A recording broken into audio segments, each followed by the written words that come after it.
అరుణాచలంలో మీరు ప్రదక్షిణం చేస్తున్నప్పుడు నైరుతి దిక్కుకి వెళ్ళేటప్పటికి నైరుతి లింగము అని ఒక లింగం ఉంటుంది. ఆ నైరుతి లింగము మీరు వెళ్ళినప్పుడు కొంచెం జాగ్రత్తగా చూడండి, అది రోడ్డు మీదకి కనపడదు, కాస్త లోపలకు ఉంటుంది. మీరు 4 అడుగులు వేసి లోపలికి వెళ్ళాలి. వెడితే ఆ నైరుతి లింగం గురించి పెద్దలు ఏం చెప్తారంటే, మనస్సు చాలా తొందరగా నిలకడని పొందగలిగినటువంటి పరమశక్తివంతమైన ప్రదేశము నైరుతి లింగము అని చెప్తారు. నైరుతి లింగం దగ్గర కూర్చుని కాసేపు ధ్యానం చేసుకోవడమో, నైరుతి లింగం దగ్గర కూర్చుని ఒక శ్లోకమో, ఒక పద్యమో, ఒక శివ సందర్భమో చెప్పుకోవాలి. నేను ఎప్పుడు అరుణాచలం వెళ్ళినా నాతో పాటు ఎవరో భక్తులు ఏదో పాపం వీడితో వెడితే ఏదో చెప్తాడని ఆశ, నాకేం తెలుసు కనుక వస్తూ ఉంటారు.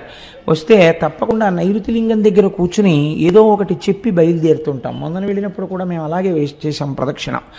కాబట్టి ఆ నైరుతి లింగం దగ్గరే కావ్యకంఠ గణపతి ముని తపస్సు చేశారు.